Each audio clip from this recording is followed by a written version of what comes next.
Good morning and happy October. So this month I was inspired by a YouTuber, Evan Monsma. I don't know if you guys watch him. He's kind of in the cinematography realm, but he also just builds a lot of stuff. And he started this project called Build Days. And I guess this is like his second or third year doing this, but he just does something every day in October. And the idea is that you're building towards something, you're building momentum, you're just doing things. So inspired by that, I wanted to do things as well. I've been sitting on a lot of stuff I wanted to talk about, and I want to kind of build that momentum and start talking about stuff that I either have or use. I've talked about a lot of my vintage lenses before, but what I wanted to talk about today is this lens that I've kind of been sitting on and I've had for a while. This is one of the first vintage lenses I bought, like, intentionally. So one of the first lenses I found out about and then bought was this. This is the 135 f2.5. So 135, classic portrait style lens. It's kind of, it's a longer focal length, so it's kind of a bit telephoto. And the nice thing about that is if it's more telephoto, you get a good amount of background separation and then that bokeh. So there are a few different makes of this. Pentax did a lot of different versions of this. This one in particular is really early on. It's before they even called it Pentax K. They called it Takumar bayonet, but it's the same thing as Pentax K. But so there's a really early version, the M42 version. That's kind of like this holy grail classic vintage lens that is very desirable. If you can find one of those, if you've got one laying in your grandparents' closet or something like that, that can be really worth your time to find and clean up. But this one, while maybe not as technically perfect or doesn't have the same optical qualities, it's really good lens, and optically it's really good. And the reason I wanted to talk about this particular one is because I just used it. Like, I've never really done like a big project on any of these lenses. I've done videos on some of these, but just this past week I was able to use this. I went to a comedy show, Fun Size Jokes in Portland, and I was really worried because first off, I've never really been hired to do photography like that before. I've done portraits, I've done senior photos and graduation photos, things like that, just for my family. But my girlfriend was running the show and she's like, well, if you're gonna be there, you can bring your camera and you can take pictures. And I was like, okay. I took pictures of the first one and I was just using my Sony 18-135. This is also like a perfectly fine workhorse lens, but it's got variable aperture. And there's nothing wrong with that per se, but I wanted to feel a little bit more professional.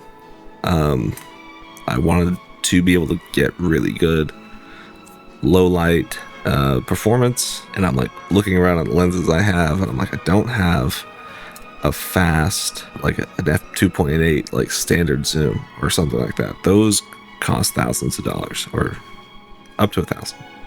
You can find cheaper ones. That could be a whole different video, but I was like, what I have is primes. I have a lot of primes. I've got the 31.4, the Sigma 31.4, which I also don't think I've done a video on. Don't know if I will, just because there's so many videos on that. I've got the Sony Nifty 50, great. I've got, I guess that's kind of it. I've got the 12. I'm not going to use this ultra wide angle in a comedy club. Maybe next time, we'll see. I've got the Samyang 35 2.8. Fine, but I'm like, what do I have that can really, like, that's got the reach and it's got the low light performance and it can give me something that's going to look different, because there's a lot of photographers that do comedy shows and what they basically all have is a fast standard zoom on their camera, and they're walking around taking shots from everywhere with the one lens. So what I did instead was I took 2 cameras because I'm stupid. I took the A6500, which is like my daily shooter, and I did the 35 1.8, so I can get like a semi-wide. It's more like a standard, you know, that's equal to like 57 or no 52.7 or 52.5, something like that. And then on my A7 II, which is this camera, it's a full frame lens, so full frame sensor is gonna have better low light performance, and I'll take a massive, fast, relatively fast 135 portrait lens. So then I was carrying 2 cameras, which sucked, but I was able to switch back and forth. So just a little bit about this lens. Yeah, it's probably from the 70s, maybe mid 70s. It's kind of hard to say. Yeah, this one, it's got a higher serial number in the 5 millions, so that means it definitely is a 5 elements. Right? I had this all written down and I forgot everything. Yeah, production 75 to 77. Yeah, 5 elements in 4 groups. So again, there's the earlier copy that has 6 elements in 4 groups, and that's usually serial numbers that are below 2,300,000. Yeah, this is not a like perfect modern lens. This is a vintage lens, and with any vintage lens, you know, one of my favorites, the Pentax 50 1.7. I've got 2 of these because they're so good, and they're $20. I think I've talked about that on a video before, but it's not going to be perfectly sharp. It's just not. Like, the modern lenses were designed by computers, or with computers, and the equations that you needed to figure out how the lenses are going to interact with the light, they just weren't available. I mean, it was so hard to do that. So people were designing these things by hand, doing math on a piece of paper to figure out how they're going to get the lenses to refract the light correctly. So modern lenses tend to have more elements, and that helps the image be sharper, clearer. This does not have that. This was designed by a person in a factory, or, you know, at a desk. And, you know, people have been designing lenses since, I mean, Edison, you know. Before that, early photography, where it was like maybe 1 or 2 glass elements, and this has 5. Like, it's not a lot. I think the 35 1.8, I think it's got like 7 or 8 elements, and that's, I mean, probably that lens would be cheaper today than this one was when it was new. So there you go. This thing is all metal except for this plastic ring on the outside, but it is just, it's built like a tank. I mean, this is a brick, and it weighs maybe 1.5 pounds. I mean, that's not insubstantial on the front of a camera. Like, it was this on the A7 II, which the A7 II is relatively small, but not a small camera. So I was carrying this on that camera, plus I was carrying this setup, which this is another couple pounds. Altogether, it was a bit of weight. Yeah, so this has a 52 millimeter filter thread. Later ones had the 58 and then 49, so that kind of helps date when this came out. That's why I say probably 75 to 77. This has 8 aperture blades, and that provides, so you can almost see, let's see if we can see it here. Yes, okay, now turn the aperture ring. There you go, you can see them. So it makes that little octagon stop sign. So when it's stopped down a little bit and you're getting that background bokeh, it's pretty noticeable. You can see the and that's, the bokeh is the signature of all 35s or 135s, but specifically this one, it's got this kind of creamy swirling bokeh. I didn't actually achieve a lot of bokeh at the show. At least it's kind of hard to see because I was using it as a telephoto. So I was standing at the back for a lot of the back of the sides for a lot of these shots, and we're going to go through some shots that I took with it. So this is the Pentax. It's got the Pentax SMC, the super multi-coating, so saturated colors, slightly warm character. It's got really good flare resistance. It doesn't lose a lot of contrast. Like, this is a pretty high contrast lens. You know, when you think of kind of vintage lenses or that vintage look, you sometimes think of that low contrast. I don't think I've ever with any of these lenses had a lot of that effect. Because even the 50 is a super multi-coated, both of them. This one, the Rickonon, this is just multi-coated. It's not the super multi-coated, so it still gets some flares. Yeah, at some point maybe we will go through and we'll do a kind of a comparison with everything to a certain degree. We'll try and get some flares, but yeah, I was looking at a stage. The lights were pointing away from me. Obviously, they're pointing at the performer, but I didn't get a lot of flare or anything.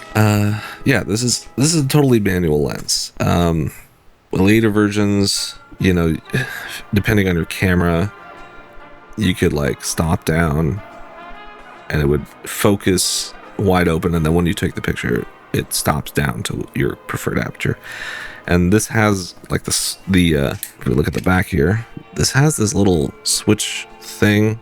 You can't quite see to do that, I guess. But obviously, I'm using it with just a dumb adapter. This is literally just a hunk of metal that's in the right shape, and I'm using it on a modern-ish Sony camera, so I can't do that.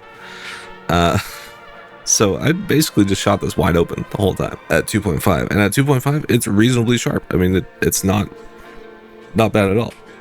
The center is completely usable. If I stopped it down to 5.6 or to 8, it would have been sharper. You know, I think I might have stopped it down to 4 a couple times, 4 or 5.6. So again, if you look at these pictures, a lot of them are they look really good as a whole, but if you zoom in, the sharpness is not quite there. Not everything is totally in focus, again, because it's manual focus. I use focus peaking on my Sony, so I was doing the best I could. Didn't get everything in focus, but I think it's fine. So I mean, this is the first generation came-out lens, built like a brick. It's totally manual, and it's cheap. I mean, for value for money. I mean, we can look at that right now. $45. Here's one for $20. $21.84. That, I mean, that's on auction. Might go up. And again, if you want the really the really old or really good ones with the 6 element, you're starting at $150. All right, so getting into Lightroom here, we can take a look at a few of the examples that I shot. There should be more than enough. I shot about 600, 650, something like that. So this, I believe, is on the 135, and you can see, I mean, again, maybe not totally sharp all the way through, but totally usable. And this is cropped down. I mean, you can see there's the whole photo picture. Let's see. Ooh, long here. All right, so here's some good examples. So I'm pretty much wide open. I'm at the back of the theater, and it's a pretty small theater. So, but I mean, you can see this is totally usable as far as sharpness, but I was not getting a ton of back. I mean, there's definitely background blur, but there's not like a lot of bokeh, and that's partly to do with this background and just how I was shooting. So, you know, you're not going to get a lot of that swirly, creamy look, but you know, is this totally in focus? Not quite. You know, it's blurry. But if I'm zoomed out to here, totally usable. You're not going to notice. Even if I crop down for, let's say we're cropping down for Instagram, that looks great to me. I made a new preset, so we're going to apply the new preset. Boom. Here's the contrast on that. So, you know, I'm not a total expert I couldn't tell you about the chromatic aberration or anything, but as far as sharpness and as far as clarity and just the color reproduction, I think it looks great. So I did use an Expo disc. I'd never used one before, and so I set the white balance on the stage lights, and so I think the skin tones look really good. So that's mostly just the camera, but the lens itself, you know, these are pretty good. Okay, we're getting a little bit of this green fringing, so we can just take a little bit of that out. It's a little bit of fringing if you get super close on the skin tones, but again, like close up, I didn't totally nail focus, but again, if you're looking at it from even for Instagram 1x1 like this, totally usable. It looks good background separation, and it's just a nice little fall off. It's not, again, we're not getting a ton of bokeh here just because of the way I was shooting, but you know, this is totally usable. And this is a lens that's 50 plus years old. This is one of my favorite shots, and again, this is definitely on a 135. We're getting a little bit of fringing just around the edges there. Sharpness right there, the focus right there, not perfect, but totally usable, and I like it a lot. Let's get to some other performers, perhaps. See this right there. Look at that. This is extremely sharp. I mean, now hold on, is this? No, I'm pretty sure this is with the 135, and so this is nice and sharp, very usable. Obviously, it's black and white, and I've edited this already, but it's just similar, where she's not making as pleasing of a face, but you're getting a little bit of this green fringing just around the edges. But up, you know, even if I didn't totally nail focus, that is sharp as heck, being nice and close up. Here's from a different angle, so I moved back. This is her getting off the stage, but the nice thing about having a manual focus lens, I was just able to set the focus and move around, and basically with no refocusing, I could just keep snapping shots off. I didn't totally nail it. I mean, you can see it loses some sharpness, and again, we're wide open, so you know there's things that are way more in focus, like her hand, the mic, and then her face is just a little further back. But move on to Anthony here. You know, his shirt totally in focus. Look at the sharpness here. This is a great example because of his pattern here. You can totally see every thread here, and loses a little sharpness towards the bottom here. You know, if we go to the edges, that still looks pretty good. Good background separation here. This is kind of fuzzy. Now, it's hard to tell like what is, because they had like a purple light, and then it was all LEDs, which was not great, but like sharpness of hair in the beard, the mustache, you can see it all. I mean, we can't go much closer than this, but you can totally see it. And again, from a Instagram social aspect, any of these vintage lenses, and this one in particular, you're going to be able to use that. Like, that's completely usable. So let's move on a little bit. Okay, yeah, here's Rochelle. So Rochelle was using she was using picture props. So we can see there's a picture of a picture, and that's pretty well reproduced. We can see that pretty well. You can see her glitter on her eye there. This is maybe a little dark, but obviously I shot this raw, so the contrast a little bit. Yeah, a little fuzzy, nothing crazy, but you can still see hairs on the end, you know? So ultimately, what is this video about? You know, I was very happy with the way this this lens operated. You know, I'm not a professional photographer. If you couldn't tell from my crappy YouTube videos and my crappy pictures, but I was asked to shoot this event, and I was really pleased with the performance of this lens, which is 50 years old. Even while I was, you know, learning, experimenting, doing new things, and this lens will work potentially forever. It is metal and glass and a little bit of plastic. It's going to work as long as I have Sony E-mount cameras, because I have this adapter, and it's always going to be able to focus light. You know, that's never going to stop. So yeah, if you're you know, I'm a big believer in democratizing artistic tools or democratizing art in general. I think everybody should be able to make things. And so these vintage lenses that are out there, this has been said online on YouTube so many times.